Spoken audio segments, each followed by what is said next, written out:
couple fighting and stuff. She had taught that very well, actually, very well.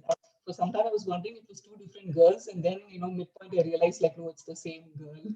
So she had done a very good job. Yeah. Oh, thank you so much. Yeah, I love that concept. So you have to, that scene particularly where she says, words hurt, and she throws the book. Yeah, that's Yeah. the students were given specific areas, they have to fix themselves in certain contexts, like it could be online classes, online clubs, online examination. That was one part. The second part was ads on this one, dictionaries, and then newspapers, not beyond, and usage of original textbooks and not the fresh ones, prescribed books. So I want students to come up with that, not like cookies or mobile phones or something like that. If that opportunity was given, many students would have come forward, I think, because that's what they see in advertisements, in television. But this is something they'll have to think how to give an ad for a newspaper or a dictionary. Why should we? And these days, many of the students, they don't know that something. They don't use the dictionary sometimes. Dictionary, that's true. Yeah. So she has done it well. And I got one more ad that is on newspaper, and that will be after the. That will be a surprise for me. Yeah, that's surprise. Yeah. Anyway, I think it is 8:53. Now let me share a screen, and maybe Jeyalakshimi can share. Yeah, then I'll share my screen once, so yeah. we'll see how it works out.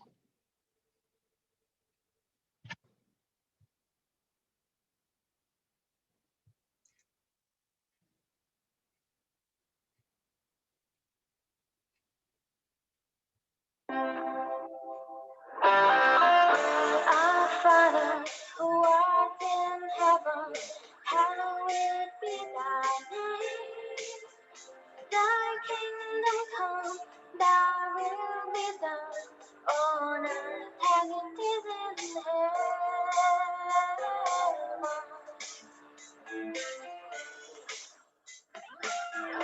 Our Father. Okay, it's audible, it's good. How was it? Yeah, it's good. I can hear it clearly. Yeah. Okay. Now maybe you can do it, Jeyalakshimi. Yeah. Okay.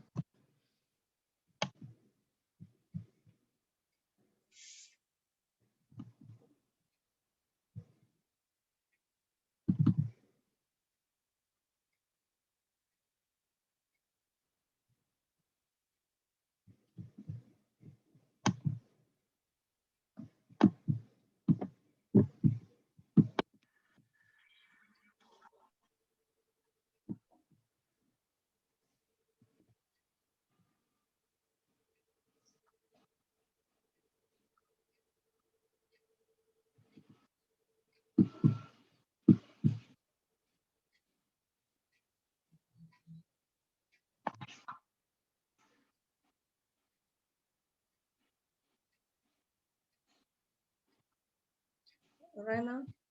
You want me to stop? No, it is paused actually. You can go on. Okay. Let me mute myself. The audio isn't.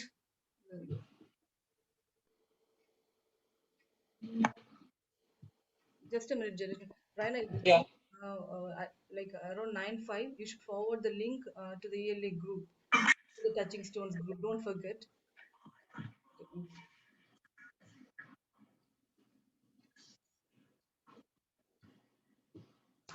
A heaven-kissing hill, a combination and a form indeed, where every god did seem to set his seal, to give the world assurance of a man. Hope you it's have on. Yeah. Hope you have maximized the screen. Yeah, I have maximized the screen. How are you able to see it? Is it a full screen for you? It's a full screen for me. Yeah, it's maximized. Yeah. Okay. Can you play a little more? Yeah, sure. This was your husband. Look you now what follows. Here is your husband, like a mildewed ear, blasting his wholesome brother. Have you eyes? Could you on this fair mountain leave to feed, and batten on this more, huh? Have you eyes? You cannot call it love, for at your age, the heyday in the blood is tame. It's humble, and waits upon the judgment. And what judgment would step from this to this? What devil wast that thus hath cozened you at hoodman blind? Eyes without feeling, feeling without sight, ears without hands or eyes, smelling sans all, or but a sickly part of one. True sense could not so mope. Oh, shame, where is thy blush? Let's speak no more. Thou turns mine eyes into my very soul. And there I see such black and grained spots as will not leave their dignity. But to live in the rank sweat of an enseamed bed, stewed in corruption, honeying and making love over the nasty stars. Speak to me no more, these words. Yeah. Audio was very clear, but there's a breakage in the video. It's lagging behind, I feel. Really? Yeah. But it's I downloaded it. I'm not even playing it. I don't know if the net is creating a. It's raining here actually. Can you share the URL? Do you want me to try it once? Yeah, wait. See how it goes.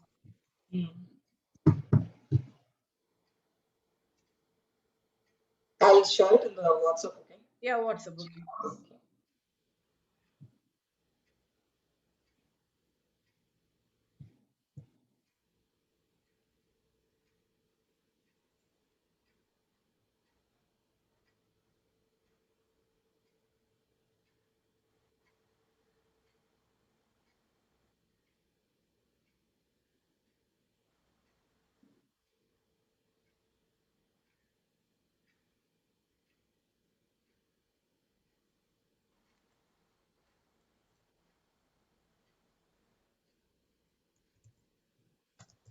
I'm sending you both the videos.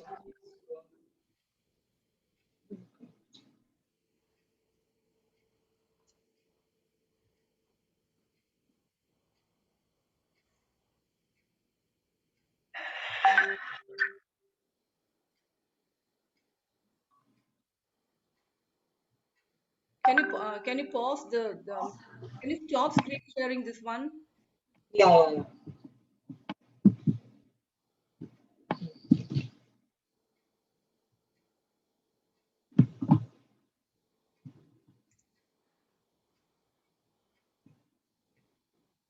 Leave wringing of your hands, sit you down. Your heart, so shall, if it be made of penetrable stuff. What have I done that thou darest wag thy tongue in noise so rude against me? Look, here, upon this picture, and I just forwarded it. How is it, Raina? How do you feel? counterfeit presentment. Yeah, when you play it, it's more smoother. There's no breakage in the audio or the video. Okay. What to do, Jeyalakshimi? Shall I do it? Yeah, I think you can play it. You can play it. Okay. So which is the video that comes first? This is the one that comes first, okay? The second one I'll send you again. Okay. The original is the first one. The second one is by Margaret. You have that one as well, right? Yeah, I You can got share that one also and see if you want.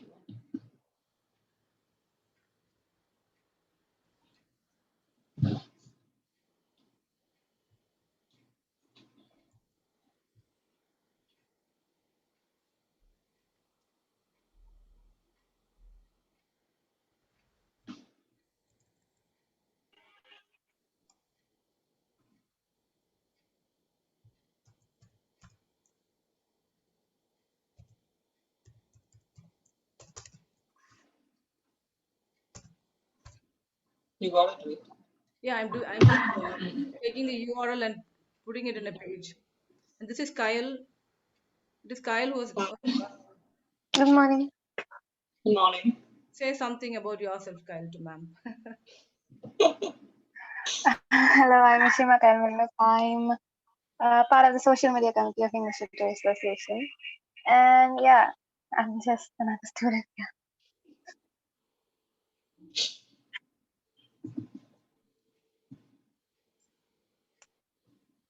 Mm.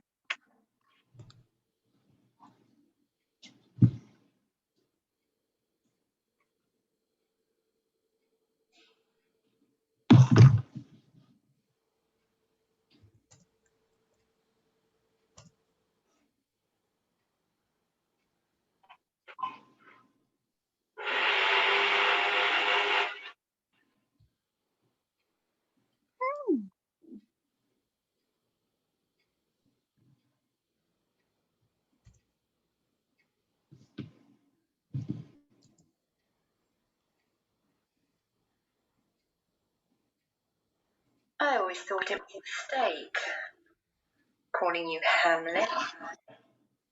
I mean, what kind of name is that for a young boy? It was your father's idea. Nothing would do but that you had to be named after him. Selfish. Kids at school used to tease the life out of you. Those terrible jokes about pork. You stop sharing, is it? Yeah, I stopped sharing.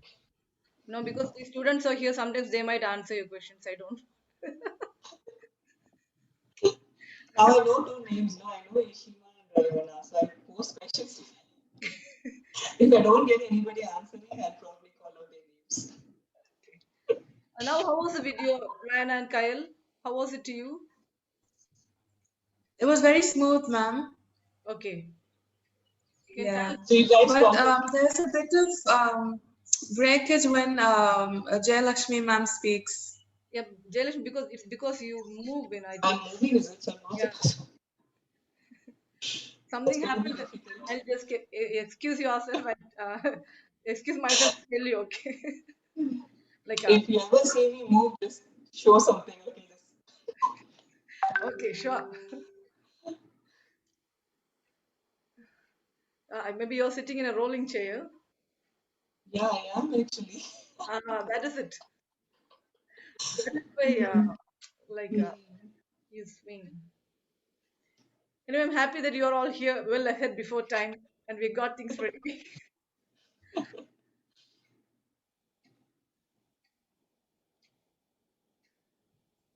Rainer, did you share it to the group?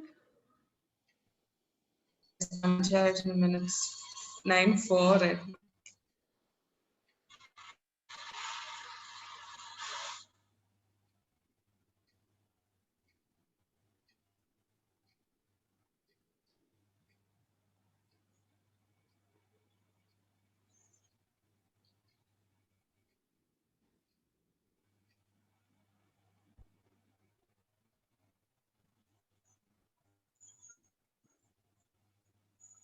I think it's better we mute our. Like when one person speaks, only one mic should be unmuted. Otherwise, there Okay. will be echo. Yeah.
Sorry. Good morning, Budlin.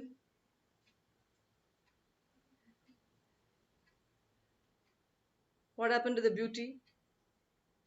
No response at all. Budlin, I think you should adjust. Yes, ma'am.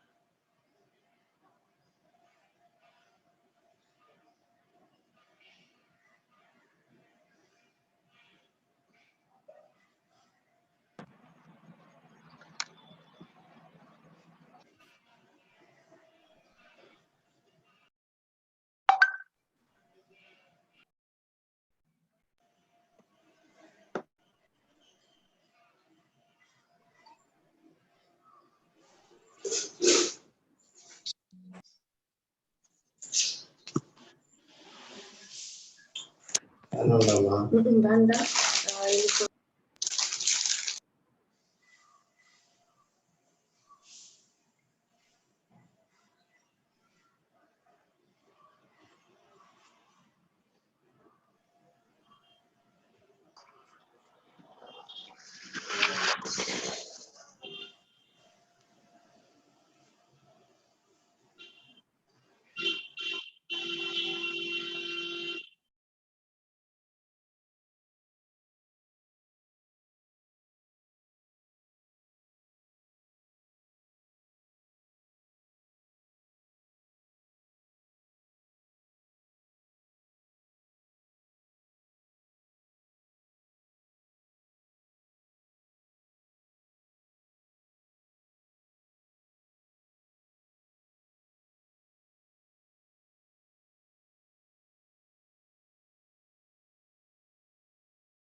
Good morning, students. Please name as I have told you earlier. I should see your class names after your name, and turn on your videos.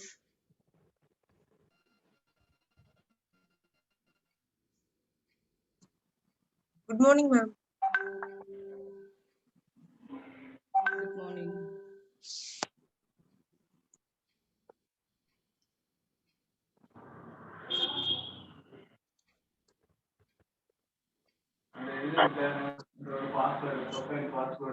Please mute yourself. If you find somebody like in unmuted, like you'll have to call them and tell them, okay? I leave it to the representatives of the committee.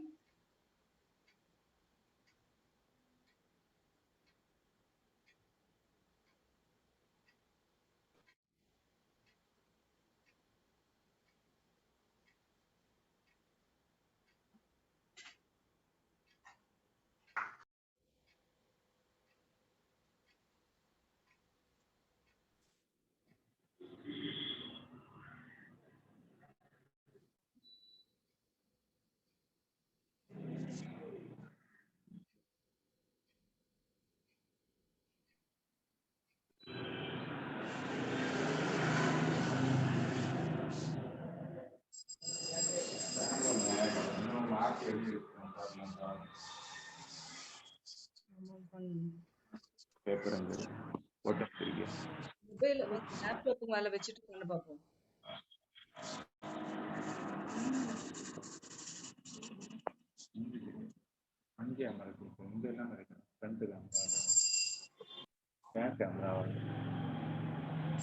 Front camera എല്ലാവരും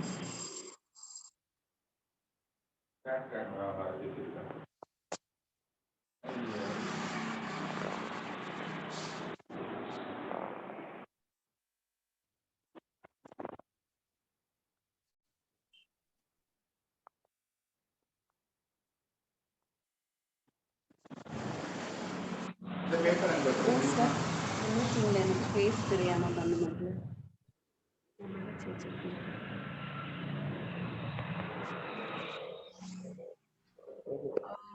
Lalamam, can you please unmute yourself?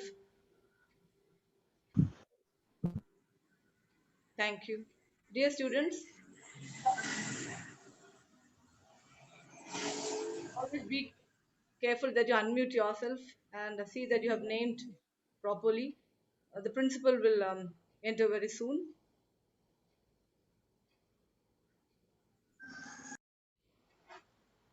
Please do turn up your videos, turn on your videos and mute yourself. I'll be recording this. I'll be recording the whole session, and it would be really awkward if you speak something, and you can also ask people around you to be quiet. So the barking of the dog, the crowing of the roosters cannot be avoided. That's okay. But the way you speak, when the principal and the guest is here, you should be very careful, and that applies to me too.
Good morning, students. We'll begin the meeting in a short while. All of you, please be careful that your mics are muted, and please do turn your videos on.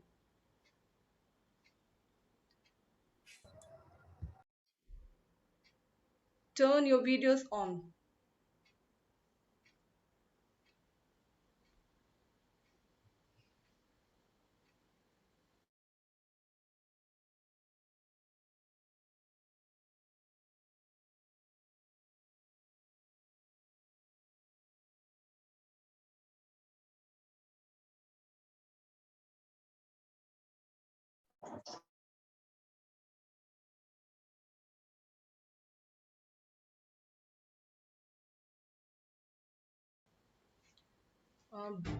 Karina?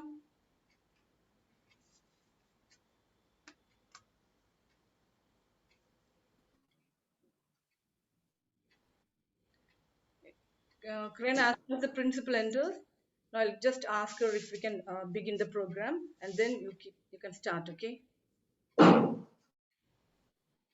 Karina? Ma'am? Hope you heard me. Ma'am? Did you hear me?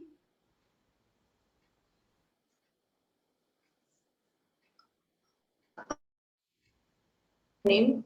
Next I couldn't hear you. Karina? Karina, be careful that you unmute yourself after your part is over, okay?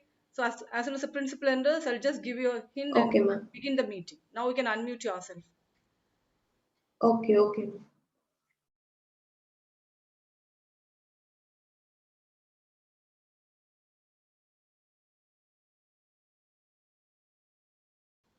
Narayana, just see if the principal ma'am is here. All right, ma'am.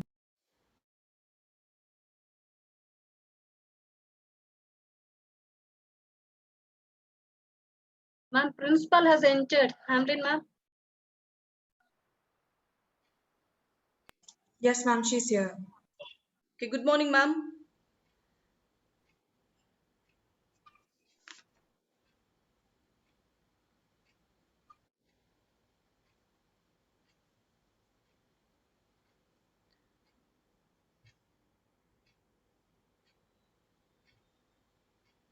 Good morning, ma'am. Ma'am, can we start the meeting?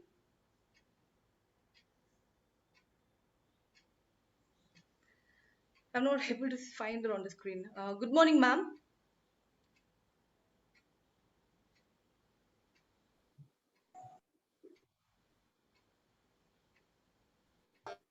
Yes.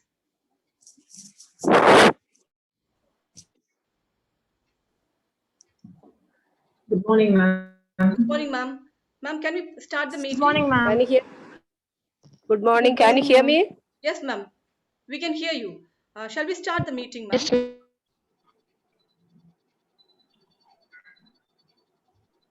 Ma'am, shall we start the meeting? Yeah. Okay. Okay, Karina, you can begin.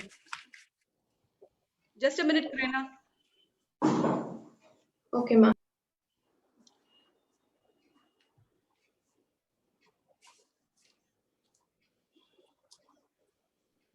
Yes, you can begin.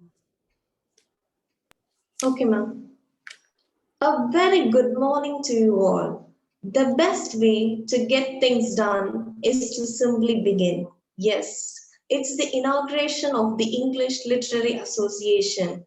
This year, the inauguration is to be in a bit different way as it is a virtual meet. But that can't deter us from anything.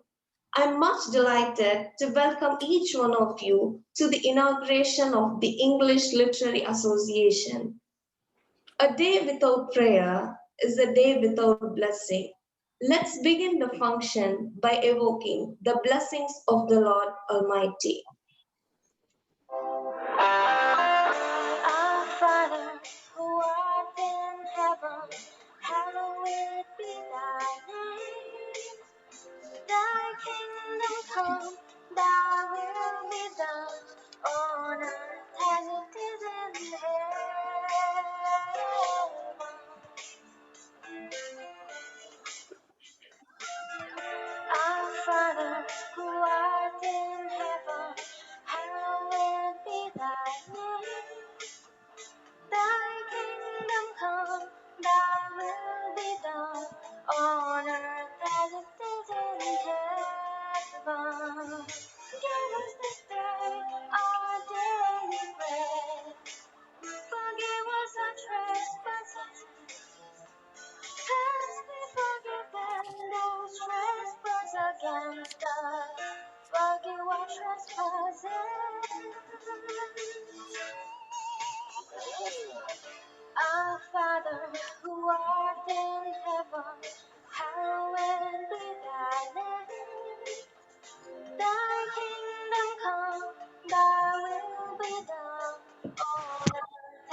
and the power and glory forever will be yours.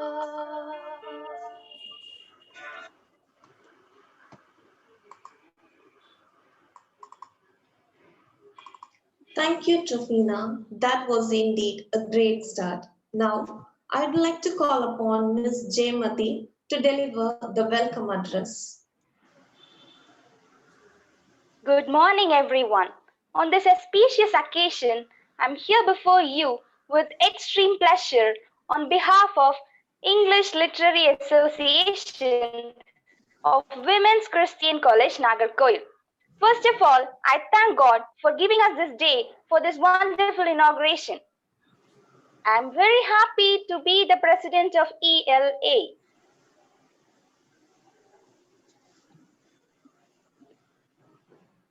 I'm here with immense pleasure to welcome you all.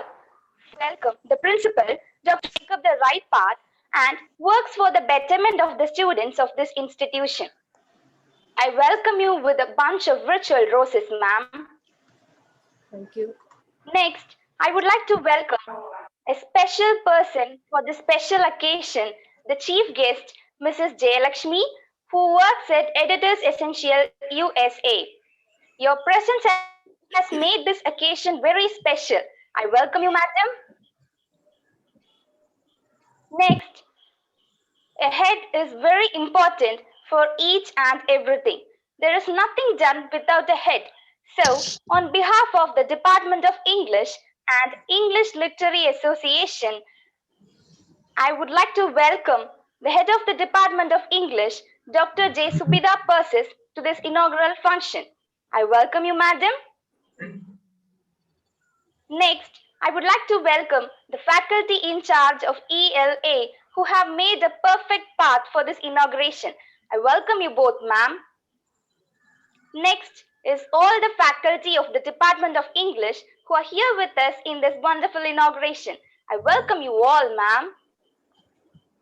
Next, I would like to welcome the committee members who have joined hands with the staff in charge for the betterment of the English Literary Association. I welcome you all, my dear friends. Yeah. Next, I would like to welcome the students who have given out their programs to make this inauguration more enjoyable. I welcome you, friends. Last but not the least, I welcome all the students who are here as the audience in this marvelous inauguration. To conclude, let me thank the management, teachers, and students who all honored me by giving this great responsibility. Once again, I welcome you all. Thank you. Have a nice day. Thank you, Jayamati. A Chinese proverb says, if you're planning for a year, sow corns. If you're planning for a decade, plant trees. And if you're planning for a lifetime, educate people. Language is the medium through which educational process fulfills its aim. So it is highly essential to be able to handle language in its best level. The English Literary Association has been conducting various activities and competitions to improve the language skill of the students. Now, I'd like to call upon Dr. G.J. Hamlin to say a few words about the English Literary Association. Good morning, everybody.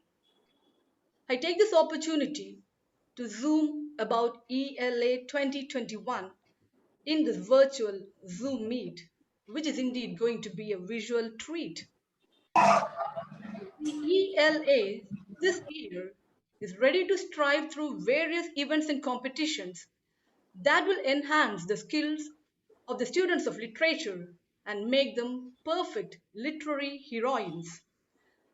As students of literature, dear students, your task is just to begin the game. The game of achieving the star role through different battles. You have already chosen your battlefield, which is nothing but the Department of English of WCC. Now, how many battles did you take part in? How many battles did you win? How many battles did you lead? How many students had the courage, the strength, and the confidence in taking part in battles?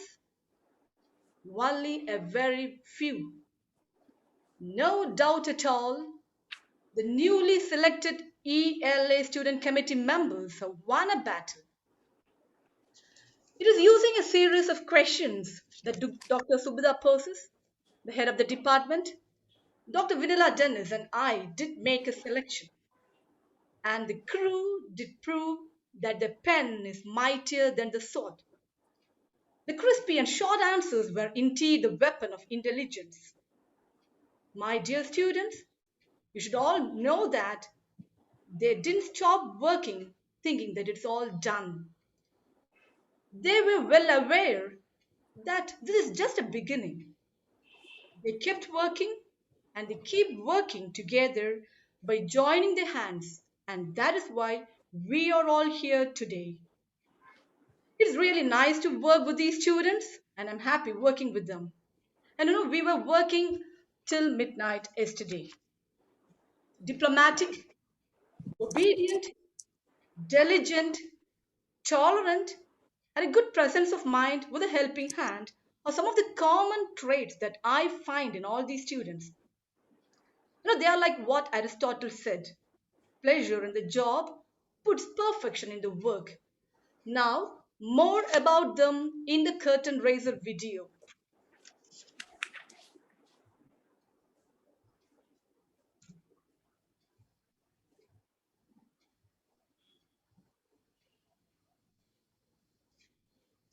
Hello everyone, I am Jayamati, the president of English Literary Association. I'm very happy to be the part of it. I thank God for giving me this wonderful opportunity. I'm doing my third BA English in Women's Christian College, Nagercoil. Motivating other students to participate in literary activities and spreading out my helping hands to others gives me a lot of happiness. So, I wish to become the president, and it has come true. Let me add something about me. I love the language English from my childhood days, so I have chosen BA English. My pleasure-giving activities are drawing, verse writing, and dancing. Music motivates me a lot. Thus, I conclude by saying that I would give out my best for the betterment of the English Literary Association.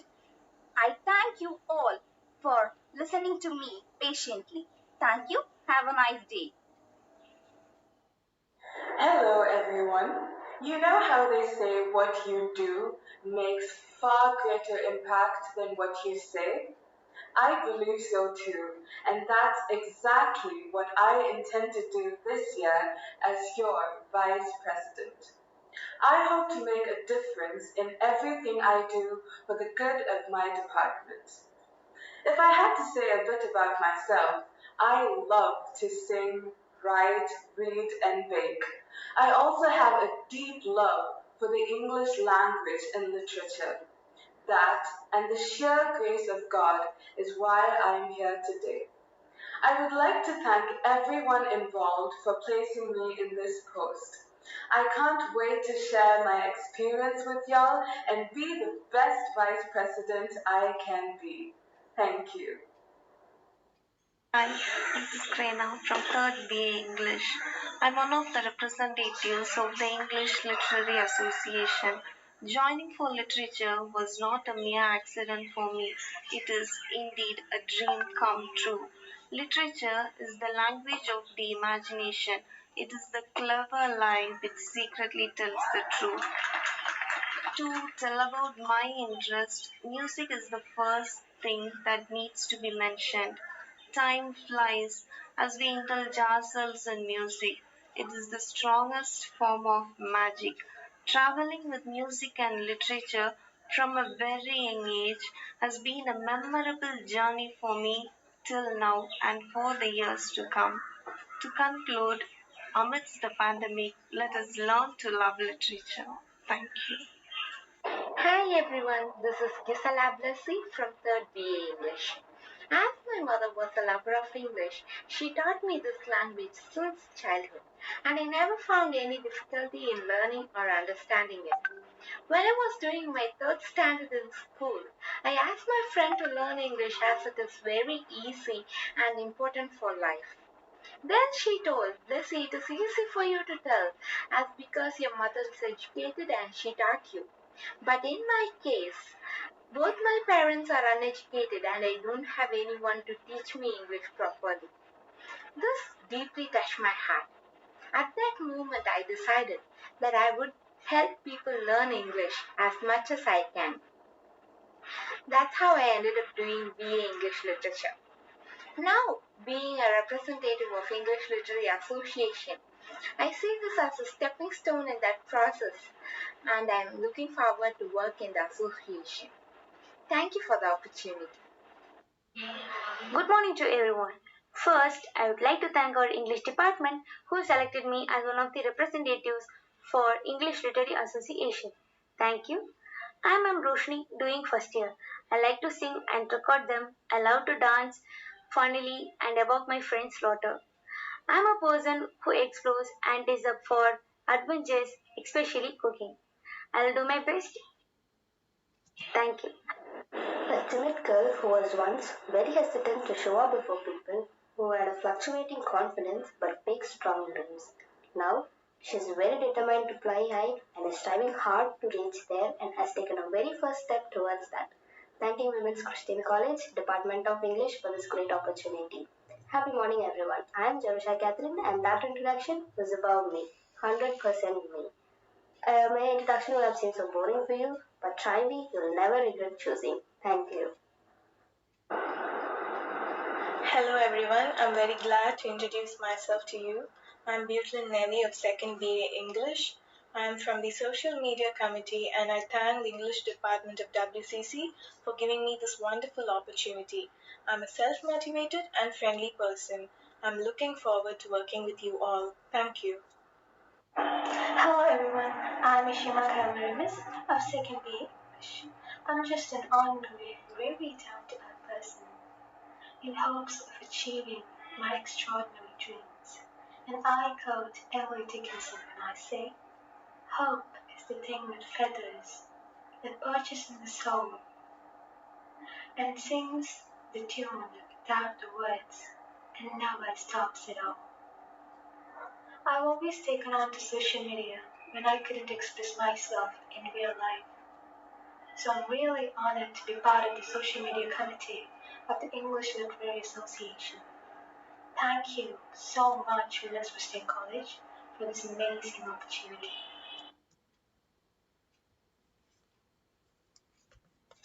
So that is it. I congratulate and appreciate all the members and also wish you all to weave the nest of ELA with more colorful events. Prove yourself to be the touchstones of this year. Virtual hugs and kisses to all the students. Thank you.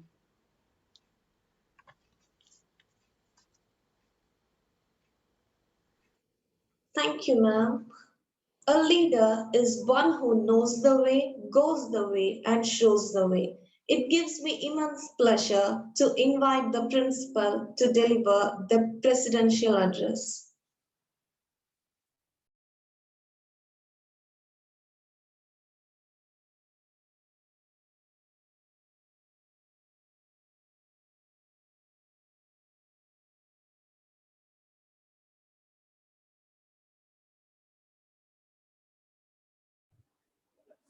Hello.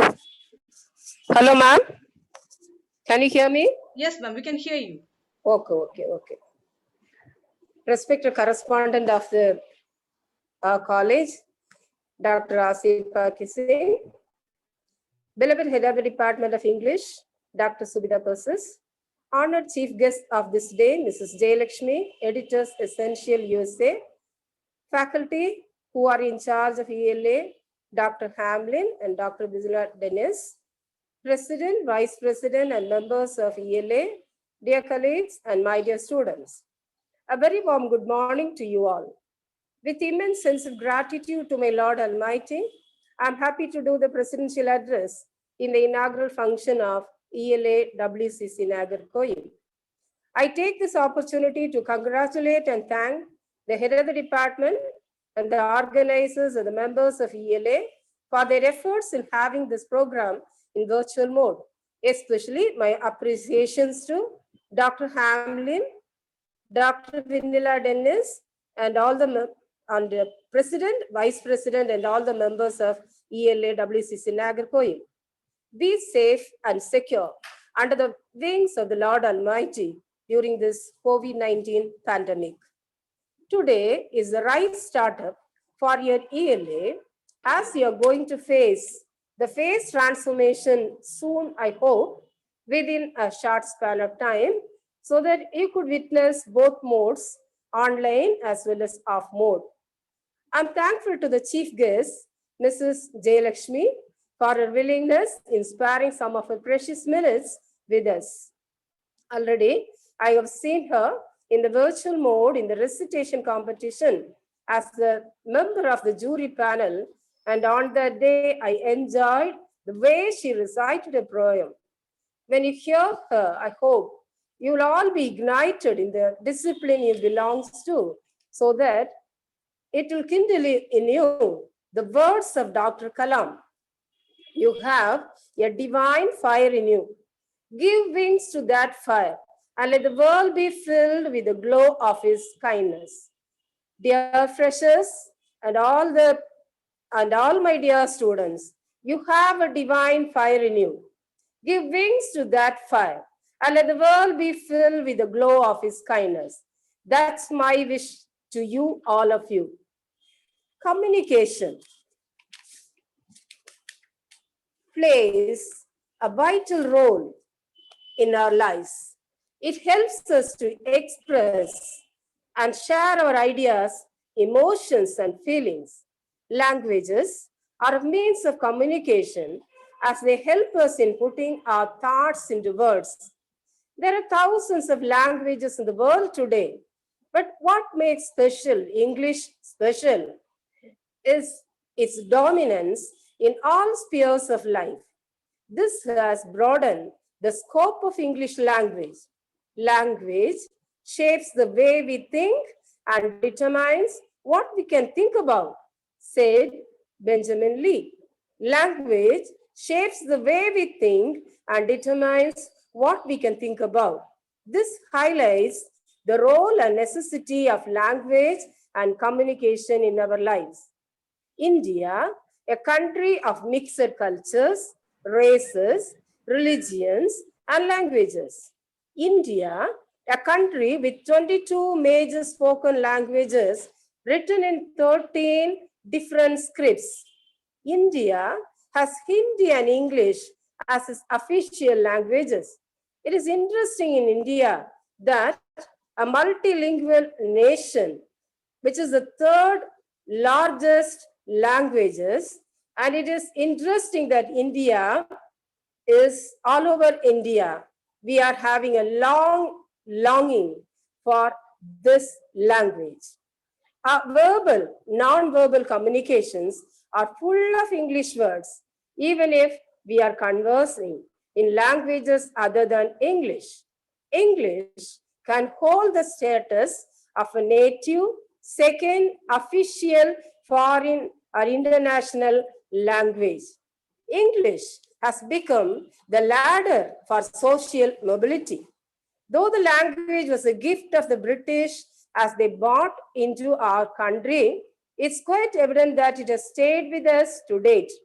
English is a must-know language in the country with firm roots in all offices, professions, societies, social, economic, and even political structures. People belonging to the upper and middle classes want their children to be imparted with the best of education through English literature. Especially nowadays, everybody, whether it's a parent or daughter, have a great longing for English literature. That's why this year we too have batch 2 for English literature. English is not only important in getting a better job, it is everywhere in social interaction. Researchers show that employees with English language communication skills have a better scope and progress faster in companies. English is one third of the books in English is there all over the world. They are published only in English language. Popular newspapers, news channels, journals, and magazines in India are in English. Media becomes an essential source of learning and improving English. The growth and spread of English in India have given a new dimension to careers in the field of writing and teaching. English aids and facilitates our personality development and helps us to perform better at work. Literature. The letters within the word literature have definite meaning.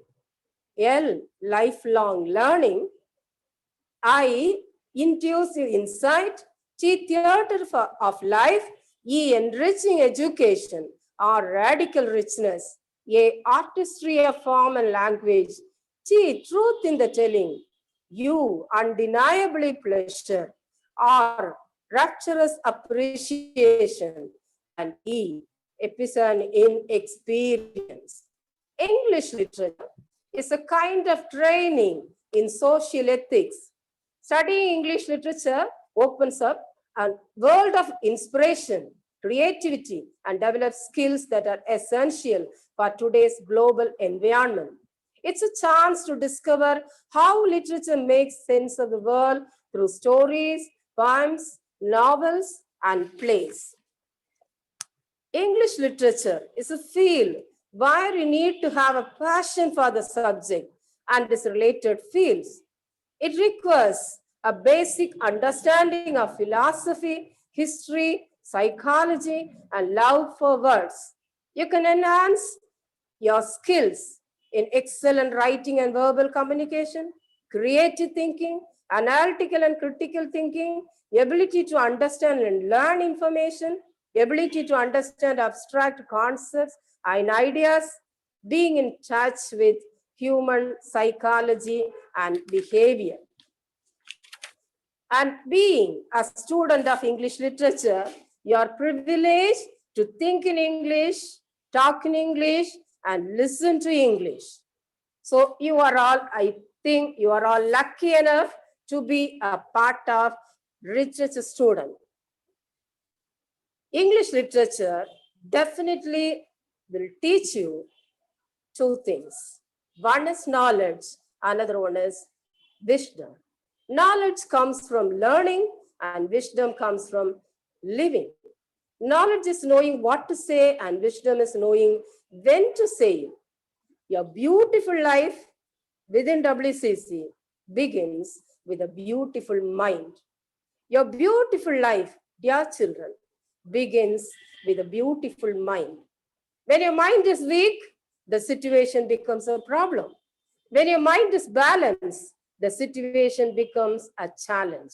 When your mind is strong, the situation becomes an opportunity. Life is all about challenges and opportunities. WCC is for you, and your ELA is for you to take up a problem as a challenge through an opportunity, or use the opportunity and take up the challenge. I wish my children to take up ELA as a platform, so that you can face the challenges in life within or maybe outside WCC too. Let me conclude with my message to you this morning, which is with 4 keywords: knowledge, attitude, skill, and wisdom. Knowledge decides what to say, attitude decides how to say, and skill decides how much to say, and wisdom decides whether to say or not, or when to say. And the final words of mine goes with Dr. G.J. Hamlin, I hope, because that's what she mentioned in the morning too. Challenges make you more responsible. So always remember that life without struggle is a life without success. Life without struggle is a life without success. So in any situation, don't give up. Don't give up and quit. Learn to swim against the odds in the world. Don't give up and quit, but learn to swim against the odds in the world. For you are born to win. You are born to win. Thank you for the opportunity. Wish you all the best. Great inventors and leaders are not born. They are motivated to do great things. Thank you, ma'am, for motivating us with your speech. Thank you. We have heard of various characters in literature, but how would it be to see those characters in action? Get ready for a visual treat.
Sorry, the audio wasn't heard, it seems. Let me come again.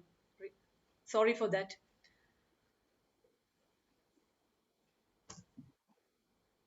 Diamonds are a girl's best friend, or so she sang the day she met Christian and mistook him for the Duke. Some of the best things in life come from our mistakes, and unbeknownst to the rest, Christian becomes the best mistake Satine had ever made. The greatest thing he'll ever learn is just to love and to be loved in return. One day I'll fly away, leave all this to yesterday. She sings, predicting the tragic end that follows. She flies away in search of her forever and ever.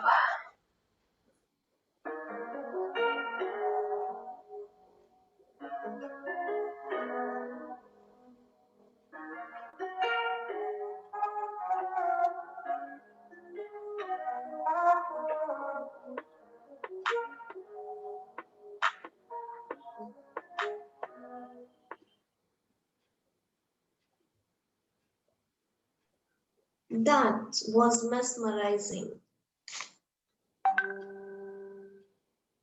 Now, I would like to call upon Gisela Blessy of 3rd BA English to introduce our chief guest with a few words. Warm greetings to one and all present here. I'm happy to pop up before you all on the screen to give a short introduction of our guest of honor, Mrs. Jeyalakshimi.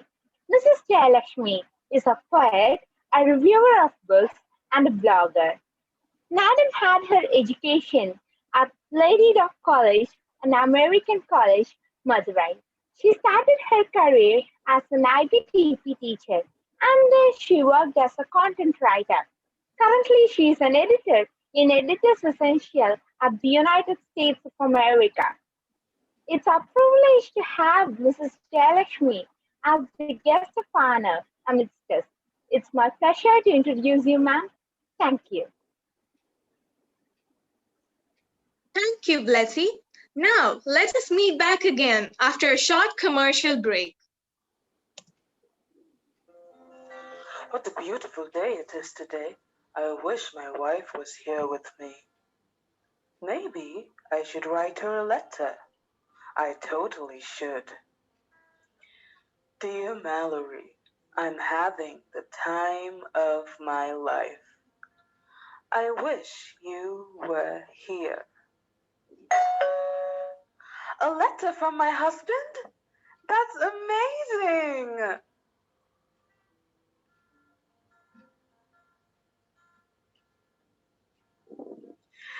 Dear Mallory, I'm having the time of my life. I wish you were her. Her? Her? I wish you were her?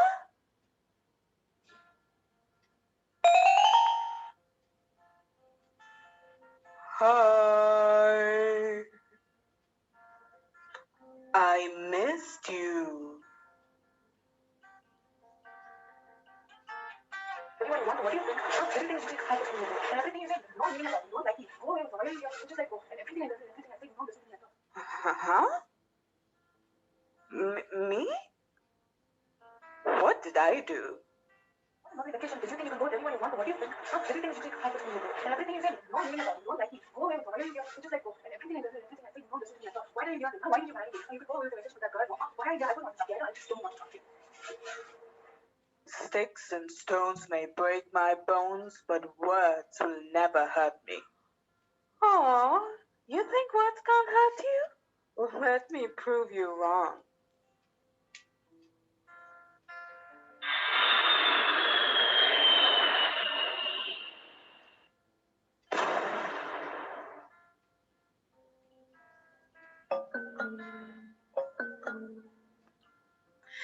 Do you want to know the difference between her and here? Do you want to speak English without any fear? It's your chance to grab an Oxford dictionary today.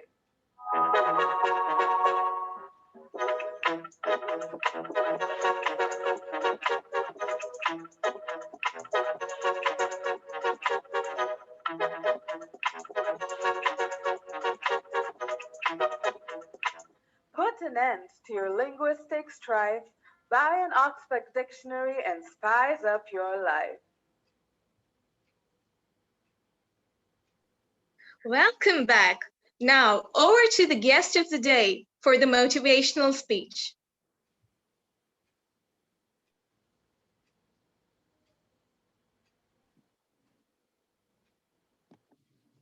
Good morning, everyone. Thank you for this opportunity.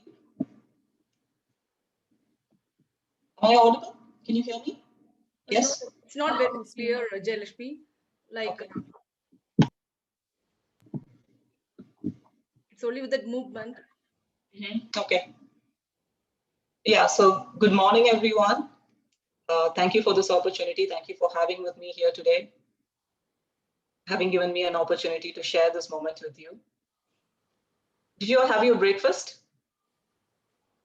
Yes? Give me a thumbs up. Yeah? I cannot see all your faces, so let me just change the view. Thumbs up, please. Yeah? Did you all have your breakfast? Yeah. I'm going to be asking you a few questions, and we're going to have a very interactive session. So that's why I was just wondering if all your energies are pumped up and if you all are ready to match. Let me ask you my first question. Why do you think we need a literary association? What is the purpose of a literary association? What is it that we hope to aspire or achieve with a literary association?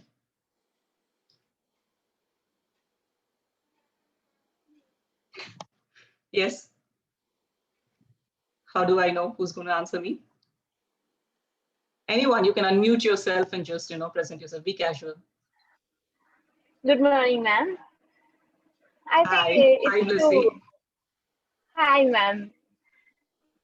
I think it's to improve our language and literary skills in different ways. We need a literary association. You're right. Anyone else would like to add on to it? You're not done, Blessy? Yeah, you can go ahead. Yeah. Anyone else would like to add on to it?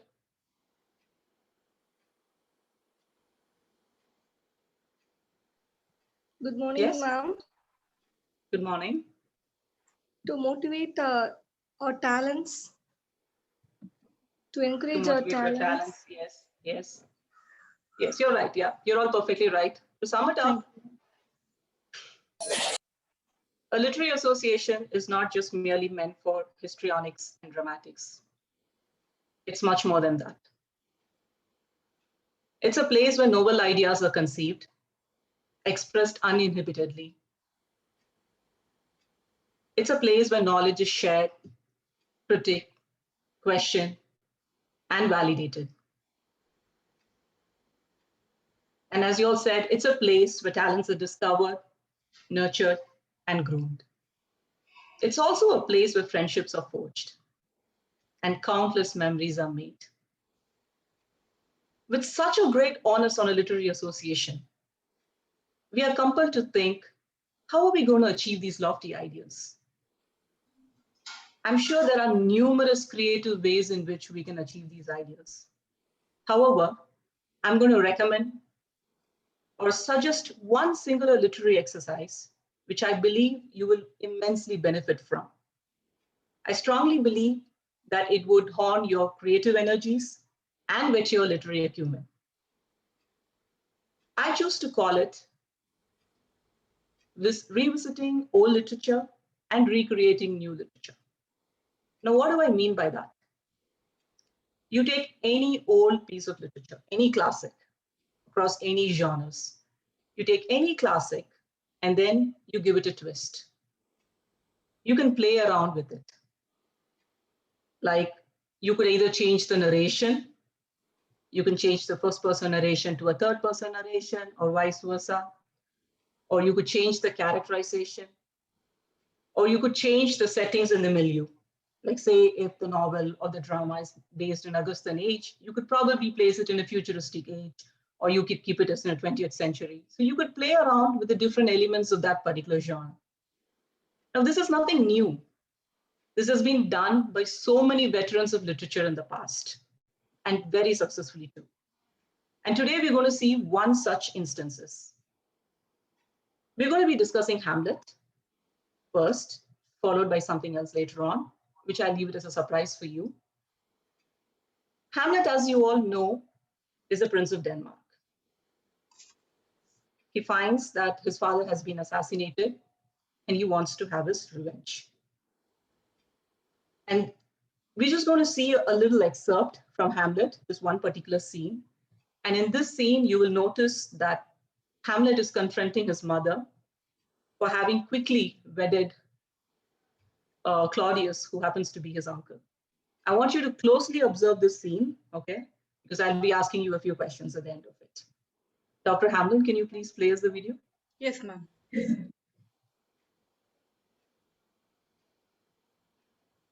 Your hands, peace, sit you down. Leave wringing of your hands, peace, sit you down, and let me wring your heart. So I shall, if it be made of penetrable stuff. What have I done that thou darest wag thy tongue in noise so rude against me? Satana, that blurs the grace and blush of modesty, calls virtue hypocrite, makes marriage vows as false as dice as oath. I knew what act that roars so loud and thunders in the index. Look, here, upon this picture, and on this, the counterfeit presentment of two brothers. See what a grace was seated on this brow. Hyperion's curls. The front of Jove himself. An eye like Mars to threaten and command. Astonishing like the herald Mercury. New lighted on a heaven-kissing hill, a combination and a form indeed, where every god did seem to set his seal, to give the world assurance of a man. This was your husband. Look you now what follows. Here is your husband, like a mildewed ear, blasting his wholesome brother. Have you eyes? Could you on this fair mountain leave to feed, and batten on this more, huh? Have you eyes? You cannot call it love, for at your age, the hating of blood is tame. It's humble, and waits upon the judgment. And what judgment would step from this to this? What devil wast that thus hath cozened you at hoodman blind? Eyes without feeling, feeling without sight, ears without hands or eyes, smelling sounds all, but a sickly part of one. True sense could not so mope. Oh, shame, where is thy blush? Let's speak no more. Thou turns mine eyes into my very soul. And there I see such black and grained spots as will not leave their dignity. But to live in the rank sweat of an enseamed bed, stewed in corruption, honeying and making love over the nasty stars. Speak to me no more, these words like daggers answer in mine ears. No more, sweet A Hamlet. murderer and a villain, a slave that is not 20th part the type of your precedent lord, of vice of kings. A cutpurse of the empire and the rule, who from a shelf the precious diadem stole and put it in his pocket, a king of shreds and patches. Save me, and hover o'er me with your wings, you heavenly God.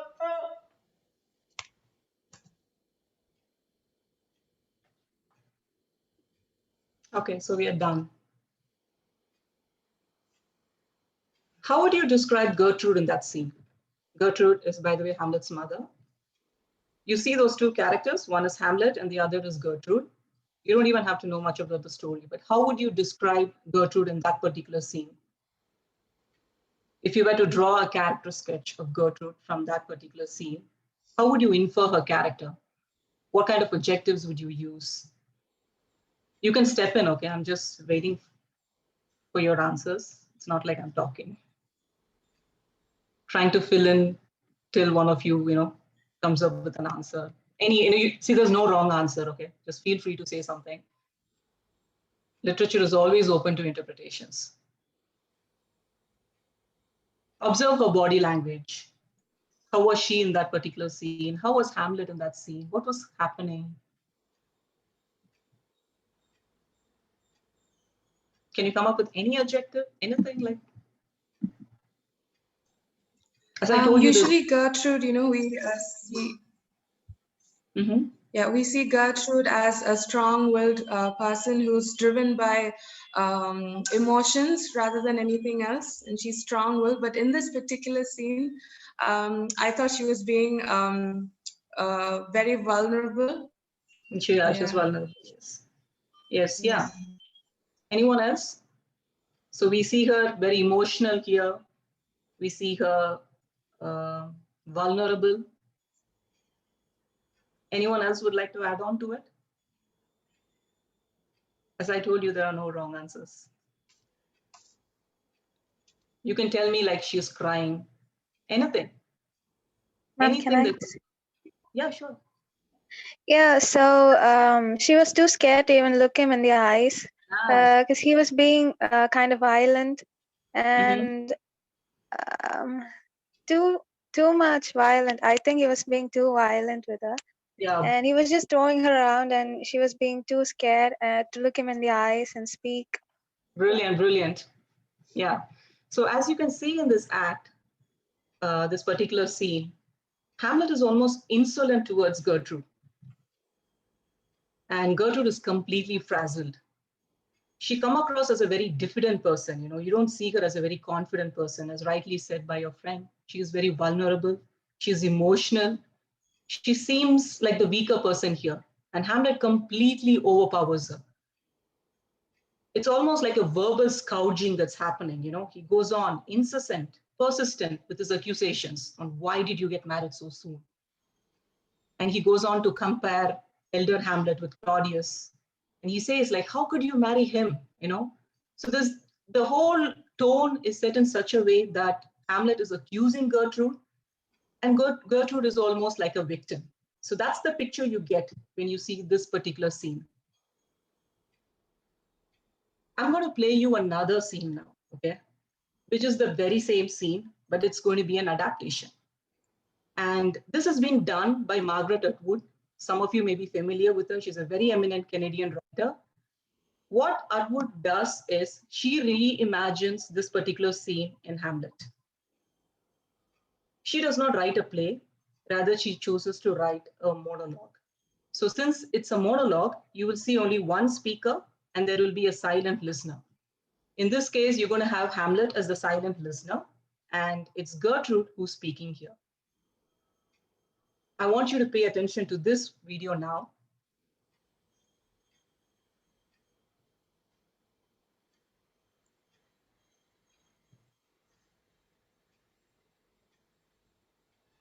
I always thought it was a mistake, calling you Hamlet. I mean, what kind of name is that for a young boy? It was your father's idea.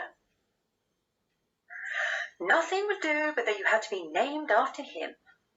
Selfish. Kids at school used to tease the life out of you. Those terrible jokes about pork. I wanted to call you George. I am not wringing my hands. I am drying my nails. Darling, please stop fidgeting with my mirror. That'll be the third one you've broken. Yes, I have seen those pictures. Thank you very much. I know your father was handsomer than Claudius. High brow, aquiline nose, looked good in a uniform. But handsome isn't everything, especially in a man. And far be it from me to speak ill of the dead, but I think it's about time I pointed out to you that your dad just, well, wasn't a whole lot of fun. Noble, sure, but Claudius, he likes a drink now and then. He appreciates a good meal. He enjoys having a laugh, you know what I mean? Don't always have to be tiptoeing around him because of some holier-than-thou principle or something. By the way, darling, I wish you wouldn't call your stepdad the Bloat King. He does have a slight weight problem, and it hurts his feelings. The rank sweat of what? My bed is certainly not inseamed, whatever that is. A nasty sty indeed.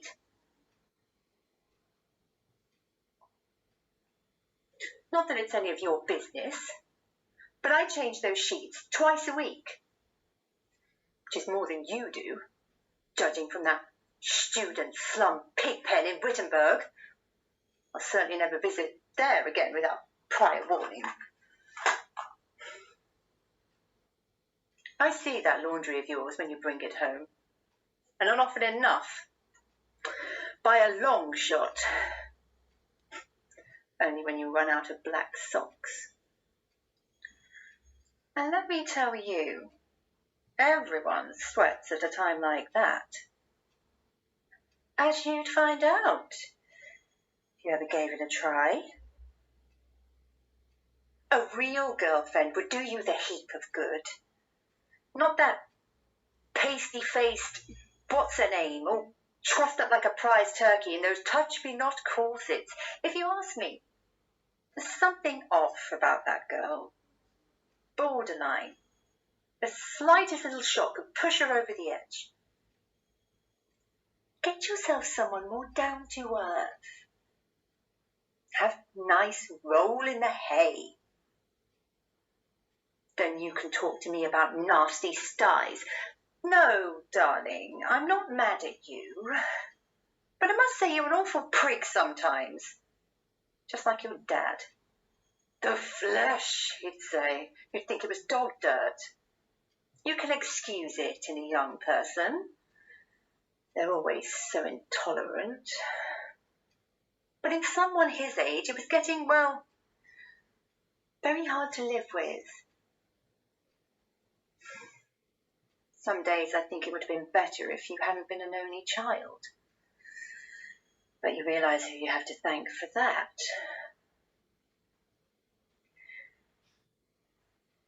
You have no idea what I had to put up with.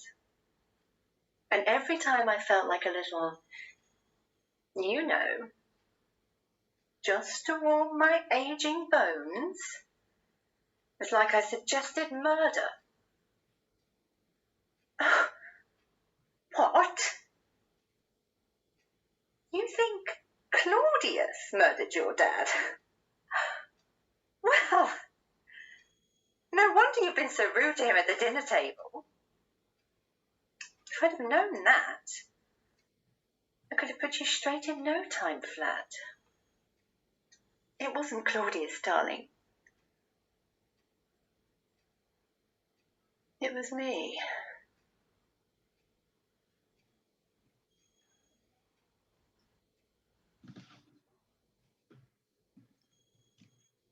Yes, so did you all listen to that passage? That monologue? It's a very nice one. It's one of my favorites. So now, the speaker here is Gertrude again. Can you spot the difference between Shakespeare's Gertrude and Margaret Atwood's Gertrude? What difference do you see? Were you able to see any difference in the body language, in the tone she uses, in the language, how the characterization has been done? We can have some fresh faces. Yes? Any difference? As I told you, you can never be wrong. I'm sure you would have observed something, you know. Yeah, so Shakespeare's Gertrude was portrayed as a vulnerable and emotional person, and almost as a victim. And Atwood's Gertrude is portrayed as straightforward, a criminal-minded, and almost as a villain. Yeah. Anyone else would like to add on to that? Yes? She was more confident in her view. She was more confident, yeah, that regarding the tone, yes. Yeah, she was confident, and whether she was right or wrong, she stood for it.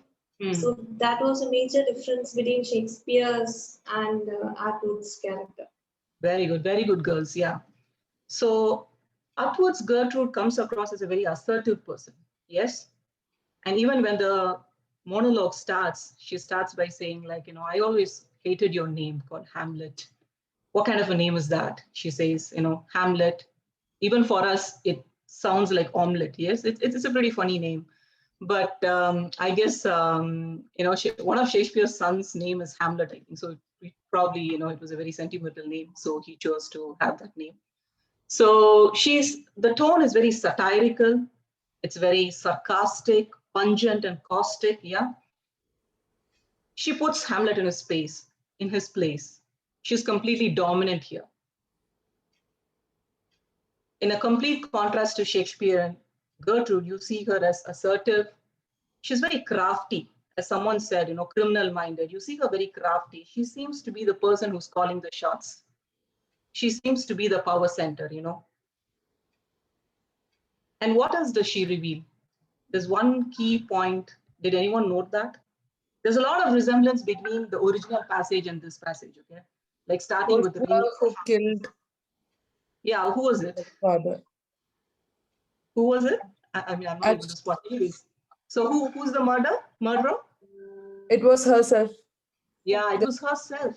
And that's a huge twist from the plot. In the original Hamlet, Claudius is being suspected as a murderer, okay? But here, Gertrude says that she is the real murderer of Elder Hamlet. So what does it tell you about her? Like, she is a woman who's probably behind power. And she is the one who's controlling everyone over there, calling the shots. And there are textual evidences for us to believe, you know, that maybe Gertrude could be the actual villain of the plot. In one of the initial scenes in Hamlet, we see Gertrude telling Hamlet, you know, don't seek your father in the dust. I know he's dead and gone. Stop mourning over your father's death. She wants him to quickly get over the grief, just as she has quickly got over the grief and she has married Claudius. And maybe Claudius is actually a puppet in Gertrude's hand. These are, different kinds of interpretations that we can come up with based on Atwood's rendition of this piece. And Atwood's take is a more feministic one. Atwood's Gertrude is more a 20th century woman. She's independent. She's strong. She knows what she wants. She doesn't want to play a second fiddle. She wants to rule, probably, use Claudius as a puppet. So she's not a victim. She's not a voiceless person in a patriarchal society, in an androcentric world. Shakespearean Hamlet is more of an androcentric world, okay? And especially in Shakespearean tragedies, you find that women characters are given very less role. It's usually in the romantic comedies that the women characters dominate, save Lady Macbeth, who comes up as a very towering person. So here in Atwood's rendition of Gertrude, we see that she is not a voiceless person in a patriarchal society. No, she's not. She is the dominant force. She has more agency over the plot. She dictates what's going to happen. So this is one way of doing it. This is the literary exercise that I was talking to you about. So what has Gertrude done here? What has Atwood done here? She's taken an old piece, Hamlet, a classic, and she has changed the characterization. Yes, there's a marked difference between the characterization of Shakespeare's Hamlet and Atwood's Hamlet. She's also changed the plot. In the original plot, it's Claudius who's suspected to be the murderer, but here we realize that it is Gertrude. So this is how you can take an old literary piece and come up with a new piece. And there are so many examples for you. It has already been done by countless veterans of literature. You have Shakespeare's Merchant of Venice rewritten as Merchant by Arnold Besker. So this has been done many times, okay? But there are specific reasons why I encourage you to do this as a literary exercise. And I'll come to that before we do another activity, a very small activity. This is something that I found in the internet, and I thought it should be interesting if I share it with you. So I guess I'll have to share the screen with you.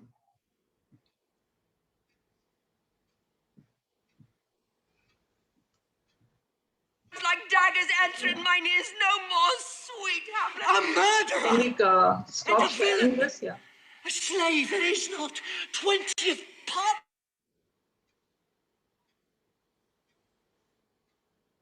Can that video end? Can we stop that video? That is ended, ma'am. Not this video, it's another one. Yeah. You want it again to be played? No, again? no, I wanted to stop. I don't know why it's playing.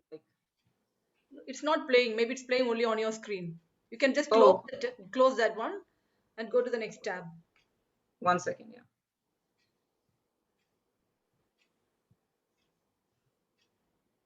Okay, I think it's because we were checking, right? So I guess it was open. Yes. Yeah, so I didn't realize that.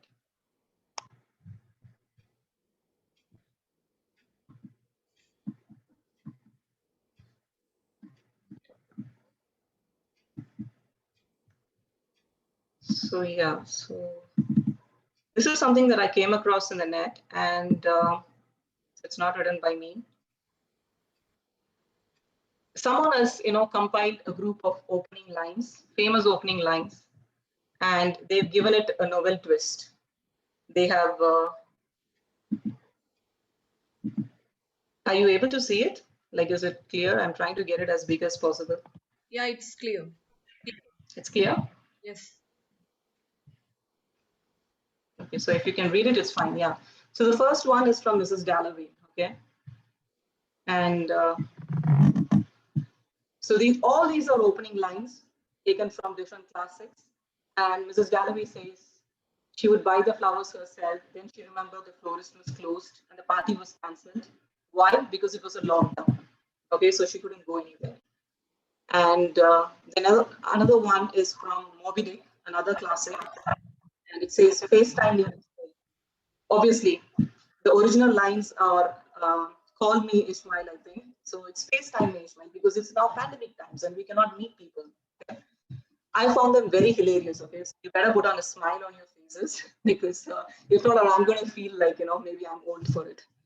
And I'll skip Hobbit and Jane Eyre. There was every possibility of taking a walk that day, as long as we kept 6 feet between us. Yes, it's quarantine and you need to maintain 6 feet distance between each person. And then it's Ralph Ellison's Invisible Man. And he says, I'm a quarantined man. Those are not the original lines. The original lines are actually, I'm an invisible man. And another one from The Stranger by Albert Camus. He says, mother dies of coronavirus today. Again, the original line was, mother died today. So what has the author done here? I mean, whoever compiled these lines. He's done the same exercise in a very microscopic level. He's not changed the characters or he's not changed the plot, but he's just taken a few lines and he's given them a modern twist. He's made them like, how would they react if they were to be in this current pandemic era? I actually had a series of quotations for you, which you could work on later on and try, giving your own twist, but maybe that's for later. Now, why do I stress so much on these, this kind of literary exercise where you're supposed to, give a twist to the characters or give a twist to the play? What is the primary reason for encouraging you all to do this? Why do I recommend this so significantly? I believe an exercise of this kind horns your creativity, your originality, and your divergent thinking. And most importantly, it horns two specific skills: your emotional intelligence or your emotional quotient and your intrapersonal intelligence. Now, what do I mean by emotional quotient or emotional intelligence? For a long time, people believed that if someone had a high IQ, he would do well in life, he would be successful. But on observation, it was realized that it's not always true. Sometimes there could be a person who has very high IQ and still he may not be successful. So people came up with something, especially a person called Daniel Coleman. He identified one single trait which he believes determines the success of a person. And he calls it the emotional intelligence or the emotional quotient, EQ. Any person who possesses this emotional quotient and intelligent quotient in the right proportion is found to be more successful. So what is this emotional quotient? What do we mean by emotional intelligence? An emotional intelligent person is someone who is acutely sensitive to his own emotions as well as others. He or she is able to put themselves in the situation, in somebody else's situation, and try to think like, what kind of emotions would that person possibly go through? How would they react in a certain situation? Now, how is this important for you? A person with a high emotional intelligence is seen to be more successful in a workplace because he's a team player. He knows how his colleagues are likely to think, how they are likely to feel. So he knows how to work with them. He knows how to bring out the best quality in them. And because of these things, he could also be a better leader.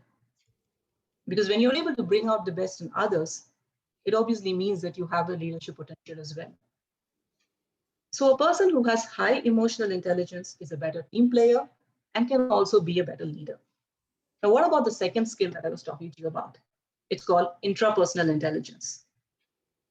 Now, what do we mean by intrapersonal intelligence? Again, this was proposed by a person called Howard Gardner. Now, Howard Gardner proposed a theory called the multiple intelligences theory, and he segmented the human faculty into 8 intelligences.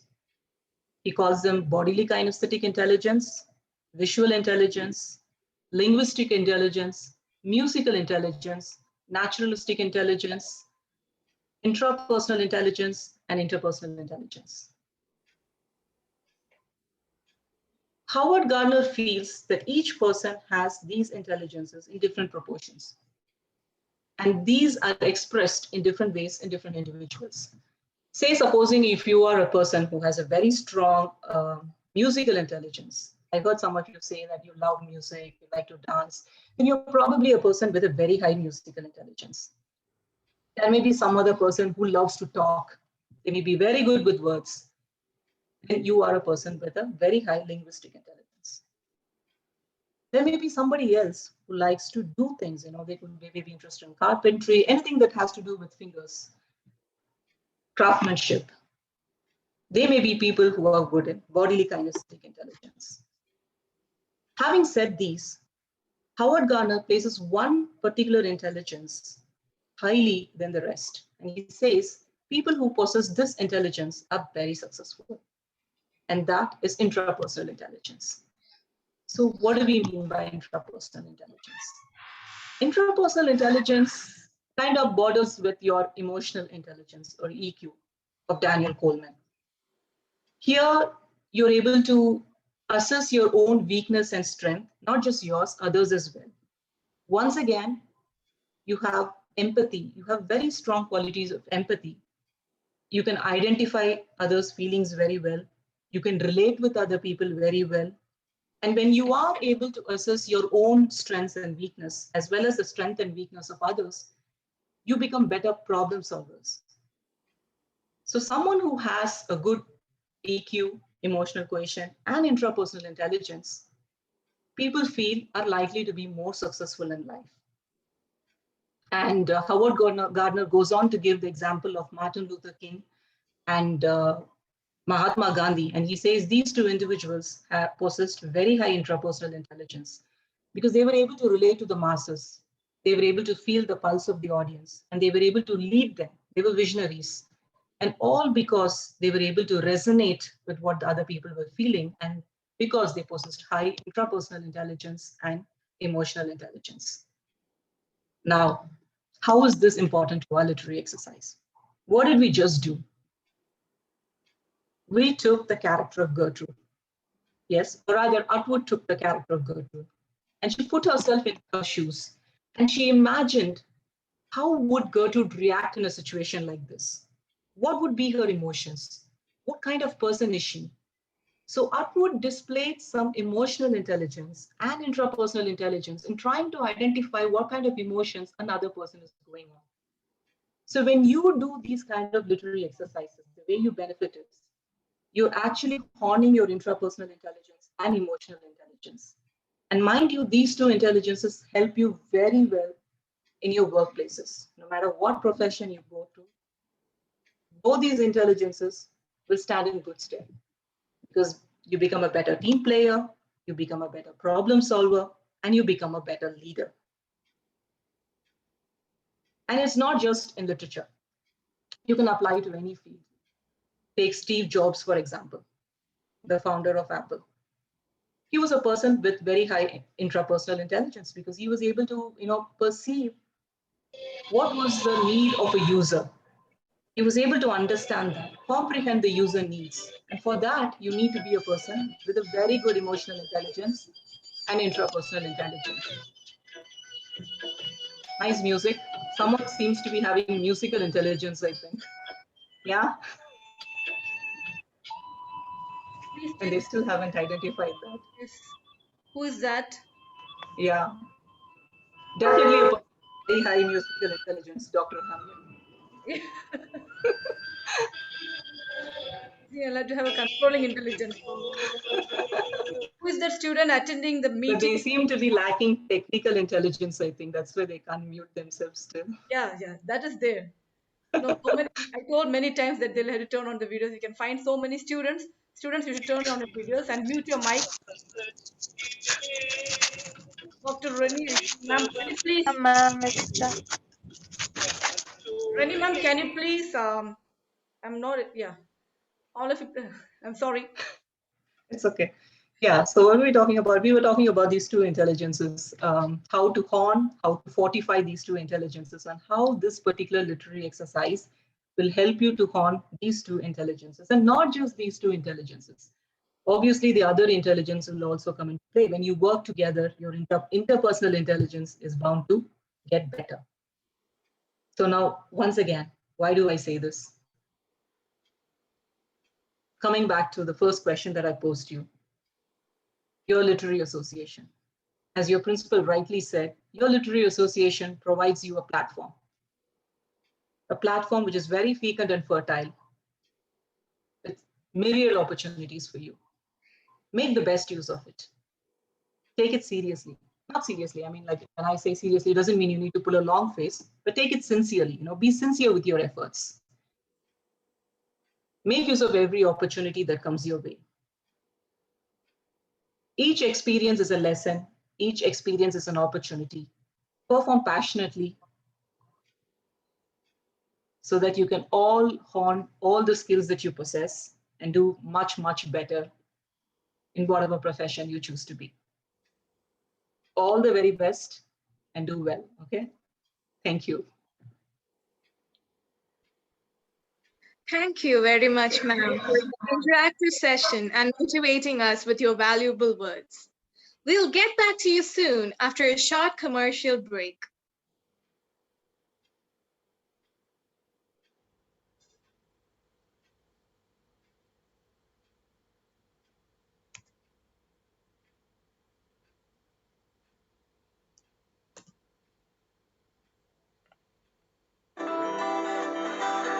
Hello, madam.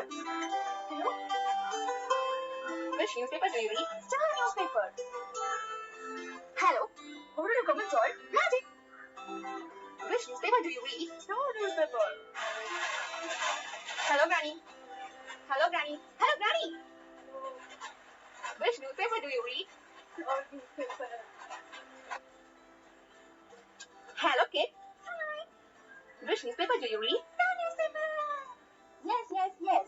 Star newspaper is read by everyone and it's a favorite too. So, buy a star, read the star, and read a star. The monthly bag of the Star newspaper is 999 only. Now, do you think about the delivery? Yes, I can feel that. Do you think the delivery is free? Of course not. It is not a free delivery. The delivery charge is ₹99 only. So, if you want to feel the change in your life, buy a star, read the star, and pick up a star. Just 999 only. Happy to announce the Deepavali special pack offer of monthly 9,999 only. Don't miss it. Come and grab the special offer. Star newspaper has special features like beauty tips and deals. So, buy a star, read a star, and pick up a star. Just 999 only. Star newspaper is a multi-purpose newspaper. You can use it as a reading for special purposes. So, please buy Star newspaper. Buy the stars, read the star, and pick up a star. For placing orders, please contact 555-667-788. Address: Star Building, Star Street, Star City. We don't have any other branch. This is the one and only branch we have.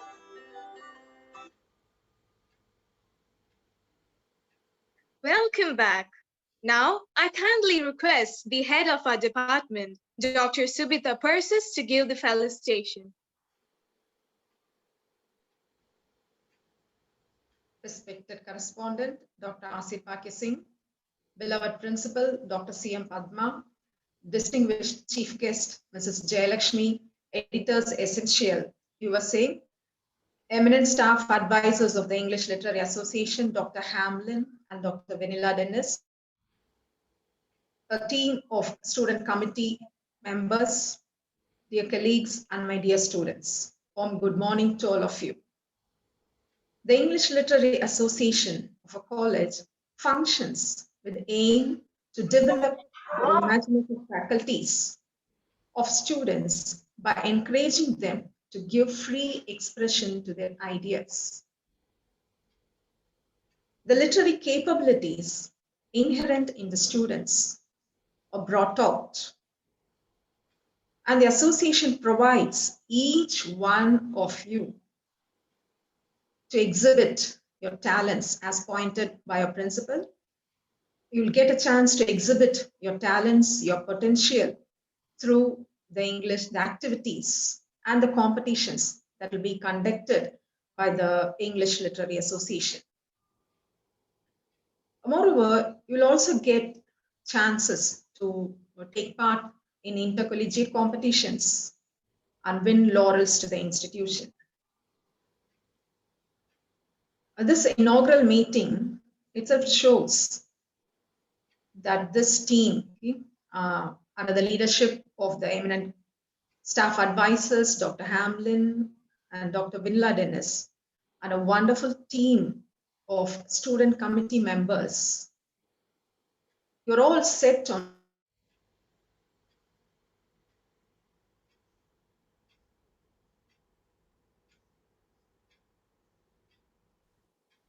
I wish you all success in the days ahead. Thank you. Thank you very much, ma'am.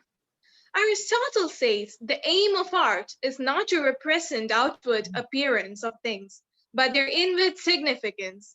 Now, over to Jerusha Catherine. She'll say the rest. Pleasant morning, everyone. What comes to your mind when I say art? Literature? Or music? Drawings? Yes, you are right. All these comes under art. In simple words, art speaks where words are unable to explain. And now we present to you beautiful drawings of our dear friends.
That was some amazing art by the wonderful artists in our department.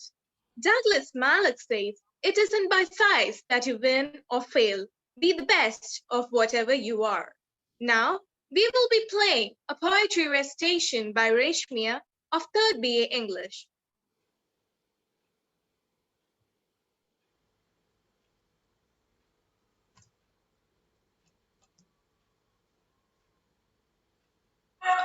Warm greetings to you.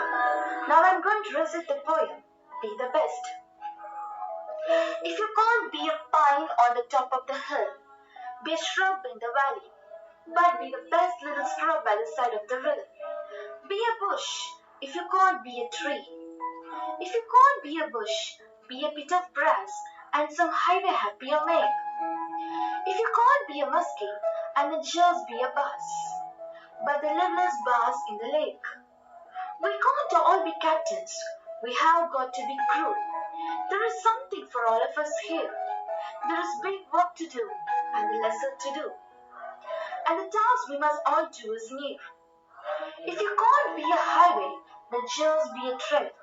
If you can't be the sun, and then just be a stars. It isn't by size that you win or you lose. Be the best of whatever you are. Thank you. Thank you, Reshmia, for the inspirational poem you have recited. Next in line, we have an original song written by Rabuni El-Shiba of 1st BA English. This song is based on Mary's life in Doris Lessing's The Grass is Singing.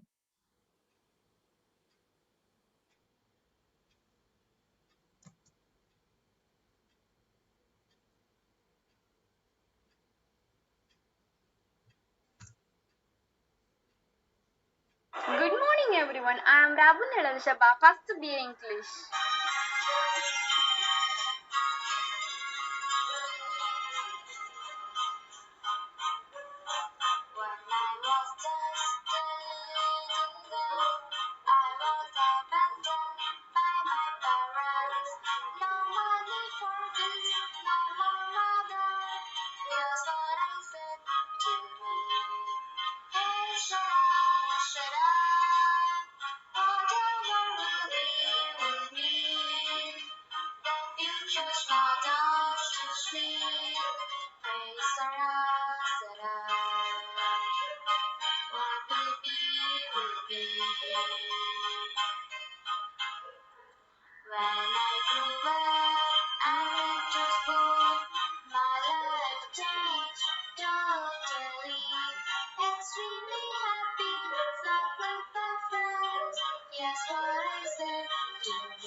Thank you. Thank you, Rabuni, for entertaining us with your beautiful song. Now, we'll be viewing a video of Jelen of First BA English portraying as a compassionate mother who endures all sacrifices for her child.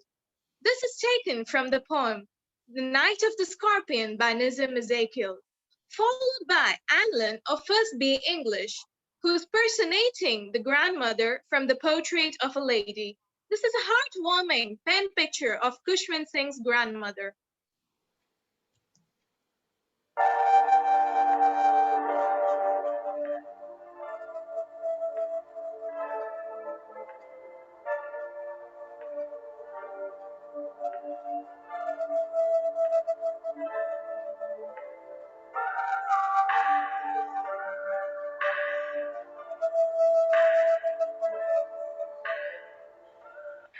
Thank God. The scorpion bit on me and spared my children.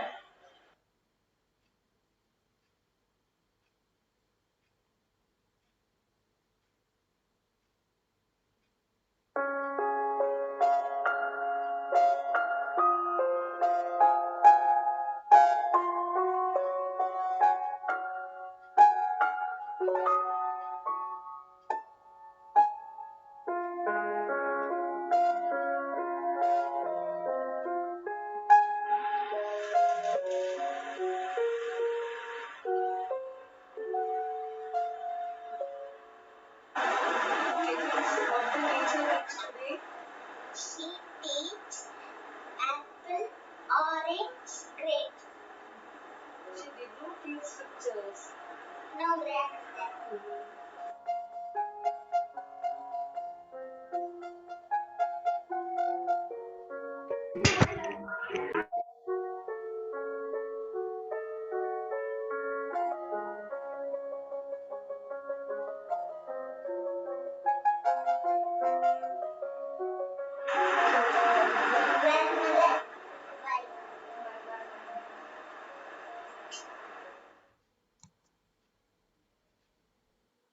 That was an amazing performance there. Thank you, Jelen and Hamlin. Poetry is the art of uniting pleasure with truth. As we have come towards the end of the event, last but not the least, now we'll be playing a poetry recitation by Ashwini of 2nd BA English.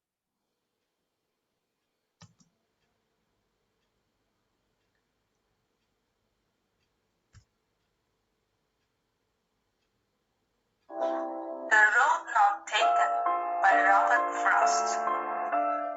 Two roads diverged in a yellow wood, and sorry, I could not travel both. And B1 traveled, long I stood, and looked down one as far as I could, to where it bent in the undergrowth.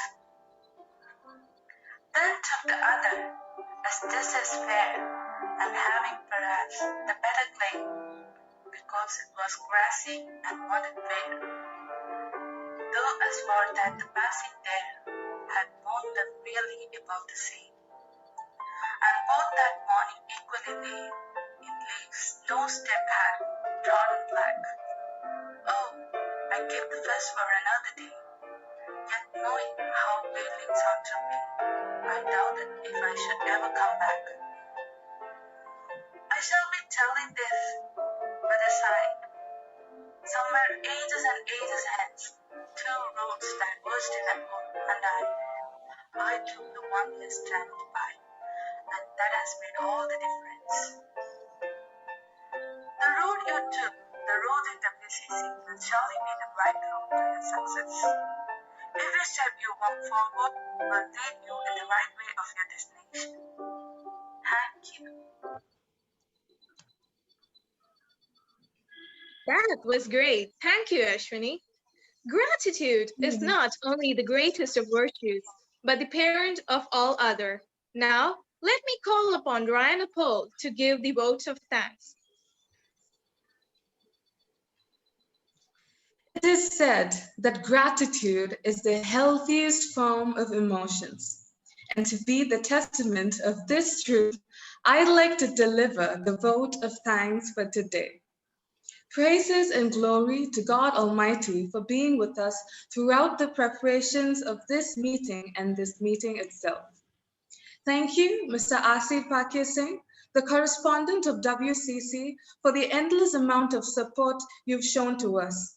Thank you so much for being here, sir.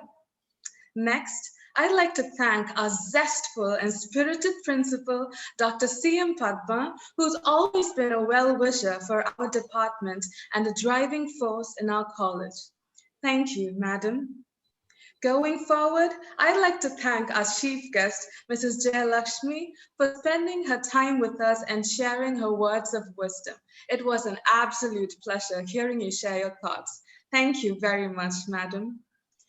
I would also like to thank the head of our department, Dr. Subhita Passes, for always extending her support for the betterment of our department. Thank you, ma'am. My sincere thanks to Dr. Vinila Dennis for the support and guidance she granted us in this meeting. Thank you. Events like this cannot happen overnight, but we were fortunate enough to be backed by Dr. Hamlin, and without her tireless efforts, this would not have been possible. Thank you, madam. Going forward, I'd like to thank the students who participated in the events and shared their talents with us. Shali, Greenisha, Reshmia, Anlin Jalan, Ashwini, Lijan Joy, and Rabuni Erushiba. It's because of people like you, our department never loses its specialty.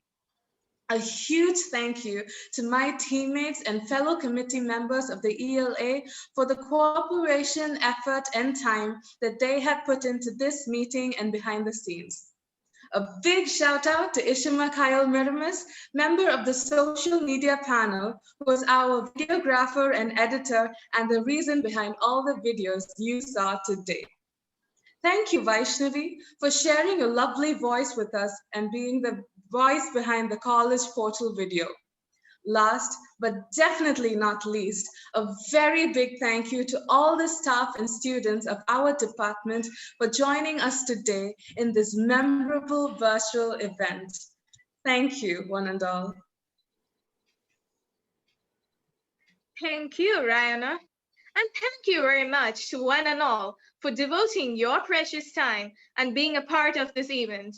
Now, we end the inaugural function here with a closing video to the portals of WCC. Written by Ryana, voiced over by Vaishnavi, and edited by Kyle.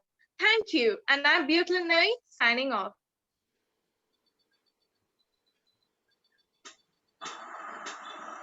Welcome to our college. It's an endless ocean of green. Stop by to admire it.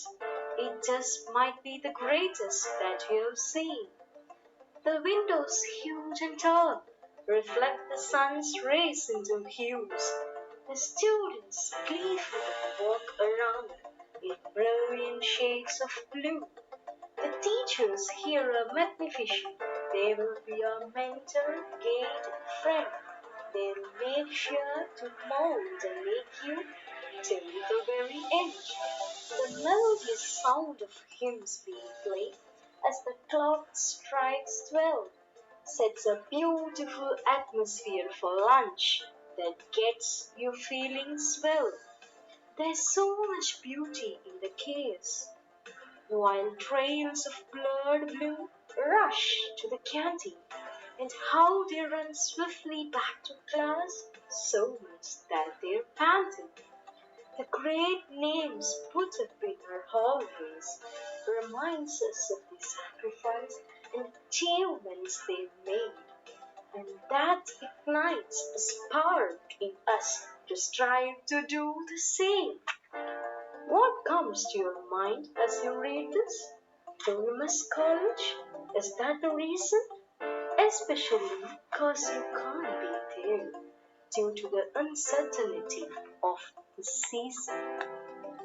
Well, it's okay to feel that way for now. WCCs will never be apart, for even through the trying times, we're always connected by heart.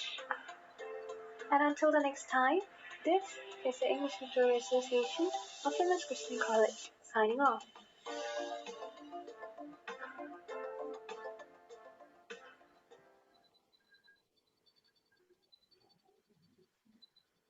So that is it. Thank you, everybody.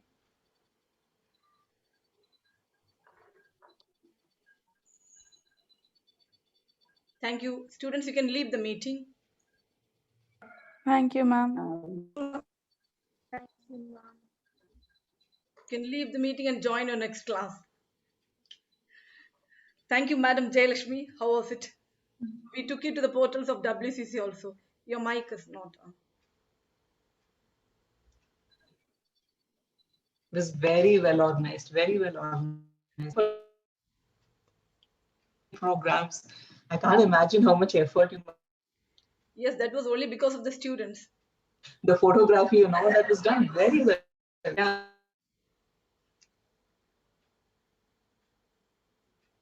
I wasn't expecting so many programs actually, and so well.